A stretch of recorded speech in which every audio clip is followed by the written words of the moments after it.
Hi there. Are you looking to reinvent your salon? Or maybe you want a little more cash. So, what I can tell you is you might need more cash, which is K-A-S-H, cash. And my name is Miki Wright. I want to welcome you to Reinventing Your Salon for 2021. It's a free class that I'm offering, and I'm so excited that you're here. So, one of the things that I will talk about is, as I mentioned, cash for today. K is for knowledge, A is for attitude, S is for skills, and H is for your habits. And I had the great pleasure to interview Dr. Barbara Edmonds not very long ago. She's a legend in the industry, phenomenal hairstylist, educator, and commentator. She went all around the world, and you can catch it on Beauty Superstars Talk on my station here on YouTube. Miki Wright, Mikiwright. And I want to share some of that with you because I think that, if anything, 2020 has taught us that we should expect the unexpected at any given time. And we have to be prepared. And we have to, right now, look at how do we reposition ourselves? How do we reinvent ourselves to be able to proceed forward, to stay in business, to make a great living, and be able to serve our community in whatever way that looks like in these coming months. So, this is all about getting prepared for 2021 and putting ourselves in position.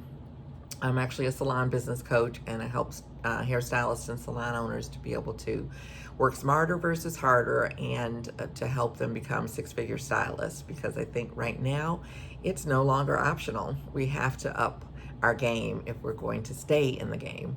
So with all of that said, it's like, let me walk you through cash for today, and I'll tell you a little bit about what's to come. So with cash, it is an acronym, and each letter stands for a different word. So K is for knowledge, and with knowledge, what are the things you need to know that you may not know today that will help you to position yourself better for tomorrow? And some of those things might include, I'm going to refer to my notes, make sure I don't miss out on anything or leave out anything. It's like, I want you to go deep. I want you to be a resource for people. I want you to be able to be the expert, the beauty expert.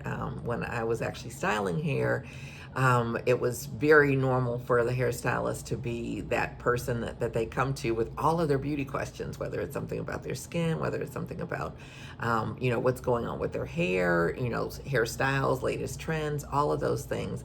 And so we were very knowledgeable and able to advise our clients on, what they needed to do to, have the best impact for themselves in terms of how they look and in terms of how they feel.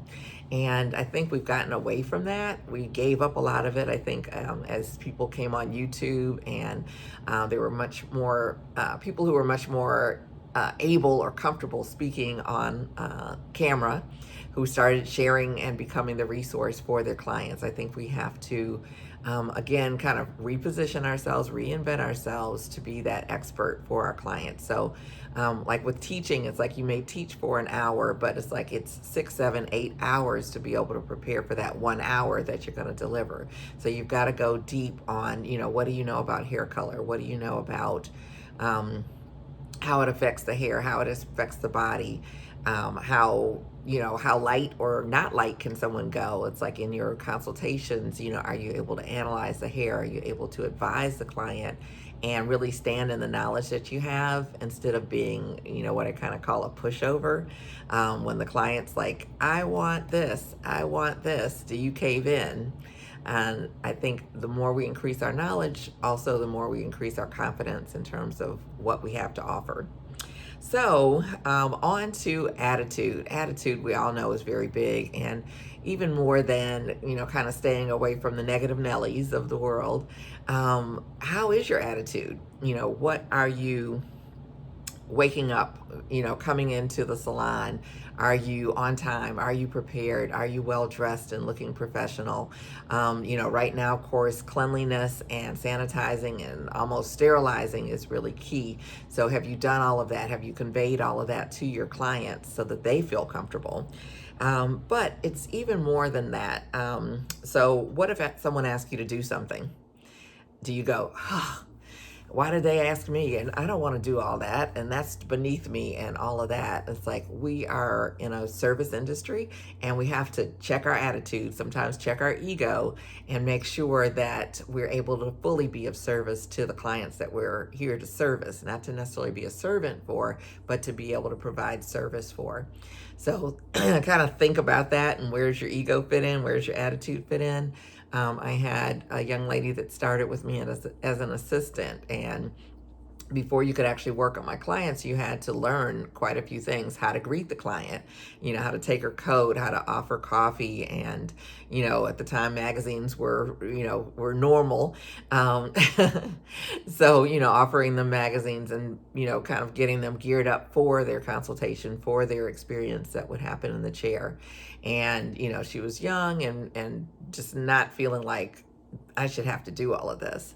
And what started happening as she started getting better with everything is that the client started tipping her just for doing that part, for greeting them, for taking their coat, for seeing, what they might want to drink, for starting the process of, well, what kind of hairstyle are you looking for today? Let me get you some books and guides. And maybe, today it's like, we'll pull out your phone and it's like, let's Google, shortcuts, or go on Pinterest or what have you. So it's really looking at, what's your attitude and what may need to shift. What about if a client doesn't like their hair? Oh my gosh. Are you ready to fire that client? Ready to say, you know what? You just need to go because you're not happy. Most times, there's some responsibility or something on our part that we may need to take a look at. That's another attitude shift that we may need to consider as we reinvent ourselves for 2021. And so, what about the skills? I want to tell you, to be very clear that your hairstyling skills or whatever form of the beauty industry you're in, the skills, they are important. But what I also want to share with you is that they are going to only contribute about 20% to your success. So I don't want you to focus all of your time and energy on just your technical skills, your cutting and your coloring and your styling. Although I want you to get better, I want you to be the best that you can be. I want those heads going out of the salon, turning heads and saying, wow, who did your hair? I want them online where it's like, not only are they liking, but they're trying to find out, where are you? I want you to do my hair. So those skills, they are important, but I want you to keep in mind that there are some other skills that you may need to work on or may want to work on as you start to reinvent yourself. So what about personal development? What are the things that you're doing to make yourself a better person, make yourself more of value to the clients that you're wanting to serve? What about learning the business side of the business? I just was able to interview Floyd Kenyatta, and he really spoke to understanding, it's like that a calculator is one of your key skill sets, is that you need to know what your numbers are. You need to pay attention to the business side of everything, and I'm a big believer, I coach my students, clients, hairstylists and salon owners just like you to start to keep up with their key numbers. Like, what are those key numbers and how do you track them? How do you keep up with them so that you can make decisions based on them? Is this a profitable service for me to keep offering, even though it seems like it's a high ticket, maybe or maybe not, depending on what the numbers say. So we've got to get in touch with our business. And also, what about other parts of your personality? Learning about personality types, that can be a skill all in and of itself. It's like, this is a people business, and we have to be able to understand and relate and figure out, like, who is this person and how do I best address them so that we have a smooth interaction. And if feathers do get ruffled, how do we settle down those situations? And those are skills. They we're not necessarily born with them. It's like we develop them over a period of time. So keep that in mind. That's your S. So now we're down to the H, and the H is for habits. What are your daily habits? It's like, are you getting up on time? Are you getting in bed on time? Are you sleeping well? It's like, those are like some really key things. And right now it's a challenging time for a lot of people, that they may have anxiety, they may have sleepless nights. There's worries over finances, over homeschooling, over work, shutdowns, the economy, the racial tensions, the election. There's so much stuff that's going on right now.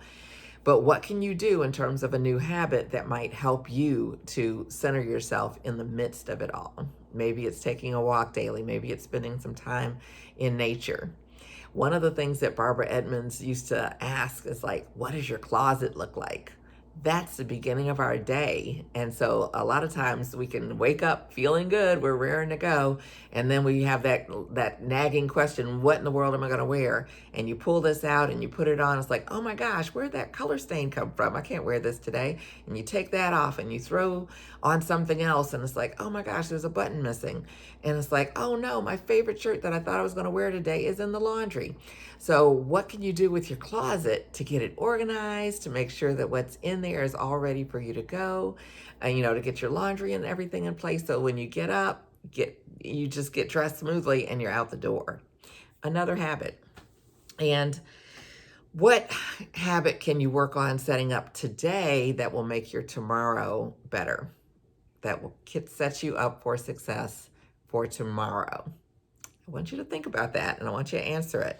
One of the things I always suggest with a class is that you have pen and paper. So if you haven't grabbed a pen and paper, go ahead and watch the rest of this and maybe rewind and take a few notes and answer a few questions. Those are really key to being able to incorporate and actually live what I'm talking about.